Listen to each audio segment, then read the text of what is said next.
थप्पड़ भाग 6। दोस्तों, अभी तक आपने देखा कि निशा और सुनील घर छोड़कर चले जाते हैं। अब जया उन लोगों के जाने के बाद बहुत रोने लगती है और बोलने लगी कि बात बात पर सुनील को ढूंढते थे, अब चला गया वो। यह सब बोलकर सबको बहुत सुनाया। जया के पापा ने सुनील को फोन किया। सुनील ने फोन उठाया तो जया के पापा बोले, तुम मेरे पास आ जाओ और जब तुम सेटल हो जाओ तब चले जाना, अभी के लिए मेरे पास आ जाओ। सुनील बोला, नहीं चाचा जी, अब किसी का एहसान नहीं चाहिए मुझे। जया के पापा बोले, मैं तेरा बाप हूँ और बाप बेटे पर एहसान नहीं करता है, अपना फर्ज निभाता है। तुम बहू को लेकर यहाँ आ जाओ। निशा और सुनील वहां चले गए। दोनों वहां पहुंचे तो जया के पापा ने जया को चुपके से कॉल करके बता दिया कि दोनों यहां पर आ गए हैं। सुनील के पास डिग्री थी और काम करने का अब एक्सपीरियंस भी हो गया था। 2 दिन में ही सुनील को प्राइवेट कंपनी में जॉब मिल गई। निशा भी अच्छी पढ़ी लिखी थी तो वह भी बोलने लगी, मैं भी जॉब करूंगी। सुनील ने मना किया तो निशा रूठ गई। सुनील ने हामी भर दी। दोनों 1 महीने के बाद दूसरी जगह शिफ्ट हो गए। जया के पापा को थैंक्स बोले। अब दोनों सुकून भरी जिंदगी जीने लगे। निशा को हमेशा भाइयों की याद आती और चिराग की वजह से नफरत होने लगती। इस बार निशा का पहला रक्षाबंधन था जिसमें कोई भाई नहीं था जो उससे राखी बंधवाए और ना ही वह किसी को बांधना चाहती थी। जया अपना घर आई अपने भाई को राखी बांधने, तो सुनील को भी बांधने आ गई। जया पवन के लिए निशा से राखी मांगी तो निशा बोली, मैं नहीं खरीदी हूँ राखी भाभी, मेरे लिए अब कोई भाई नहीं है वहाँ। अगर सिर्फ सुख और त्योहार में ही भाई बहन एक दूसरे को याद करें तो इससे अच्छा है कि याद ही न करें। जया बोली, तुम्हारे भाई की कलाई सूनी रह जाएगी बाबू। निशा बोली, भाभी आप इमोशनल ना करें। सुनील बोला, तुम चाहो तो जाकर राखी बांध आओ, मैं तुम्हें नहीं रोकूंगा। निशा बोली, मैं उस घर में कभी नहीं जाऊंगी सुनील जी।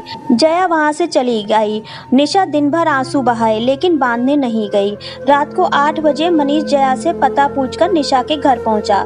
मनीष पहुंचा, डोरबेल बजाया, निशा दरवाजा खोली। मनीष रोने लगा। निशा को पकड़कर बोला, मोटी मुझे माफ कर दे, मैंने क्या किया है। निशा बोली, तुम ही मजाक मजाक में इनकी इज्जत नहीं करने लगे और फिर घर की औरतों को इससे हिम्मत मिल गई और तुम पूछ रहे हो कि तुमने क्या किया है।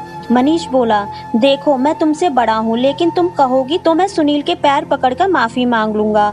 सुनील दूसरे रूम में लैपटॉप पर काम कर रहा था।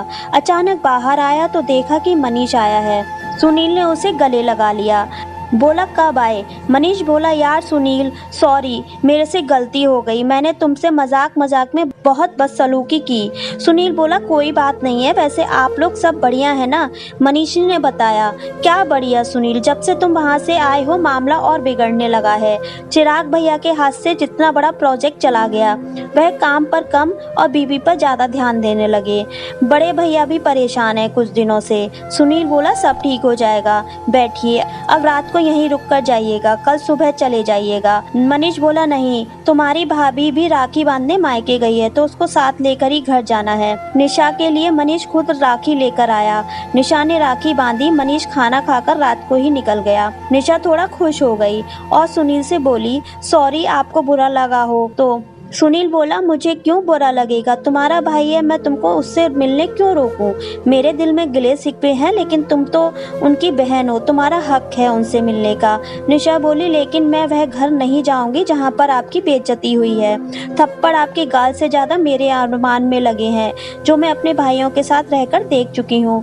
मैं उस घर में कभी नहीं रह सकती जिस घर में आपको इज्जत ना मिले। जिंदगी सही चलने लगी। निशा माँ बनने वाली थी। तभी निशा के तीसरे नंबर के भाई का कॉल निशा के पास आया और पता चला कि भाभी भी माँ बनने वाली है। निशा को जानकर अच्छा लगा। दिन बीते, निशा माँ बन गई। निशा को लड़का हुआ।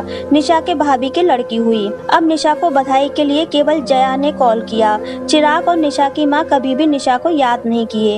एक दिन फोन आया कि चिराग भैया का एक्सीडेंट हो गया है। सुनील के पास फोन आया तो सुनील तुरंत हॉस्पिटल पहुँच गया। डॉक्टर बोले कि खून की जरूरत है तो सुनील तुरंत खून देने के लिए तैयार हो गया। आभा भाभी शर्म से सर झुका दी। जब निशा को पता चला कि चिराग का एक्सीडेंट हो गया है तो निशा बहुत दुखी हुई लेकिन मिलने की जिद नहीं की क्योंकि उसे लगता था कि उसका पति उस पर गुस्सा करेगा। लेकिन जब निशा को पता चला कि उसके पति खून दिया है तो वह गाड़ी से तुरंत हॉस्पिटल पहुंच गई। बेटे को जया भाभी की गोद में दे दिया और माँ से गले मिलकर रोने लगी। माँ कुछ बोल नहीं रही थी। आभा ने निशा से माफी मांगी और बोलने लगी, निशा मुझे माफ कर दो। आज अगर सुनील सुनील ना होता तो तुम्हारे भाई का क्या होता। निशा बोली, भाभी समझ लेना कि मेरे पति ने आपके थप्पड़ का बदला अपने खून देकर किया है। आभा ने शर्म से नजरें झुका ली। निशा बोली, भाभी किसी को उतना ही सताइए जितना आप बर्दाश्त कर सकते हैं, इतना नहीं कि आपसे कोई नफरत करने लगे। मेरे पति इतने अच्छे हैं कि मुझे बिना बताए यहाँ खून देने आ गए। मेरे से अभी तक मिले तक नहीं है, और उसी भाई के लिए जिसने उसकी बेइज्जती की है। आभा चुप हो गई। जया ने निशा के बेटे को निशा की माँ की गोद में दे दिया। आभा ने भी निशा की माँ की गोद से ले लिया और बोलने लगी, सुनील जी जैसा बनेंगे बाबू। निशा मुस्कुराई और बोली, मैं भी चाहती हूँ कि मेरा बेटा मेरे पति की तरह ही बने। सुनील खून देकर आया और निशा को देखा तो अपना सर नीचे झुका लिया। बोला, सॉरी मैं तुम्हें बता नहीं पाया। बोली, थैंक यू सुनील जी, आपने थप्पड़ का बदला प्यार से दिया मेरे मूर्ख भाई को, और उसको गले लगा लिया। दोस्तों, आपको कहानी कैसी लगी कमेंट सेक्शन में जरूर बताइएगा। इस कहानी को लाइक जरूर कर दीजिएगा और इस तरह की कहानी देखने के लिए हमारे चैनल को सब्सक्राइब जरूर कर लीजिएगा। Thank you so much.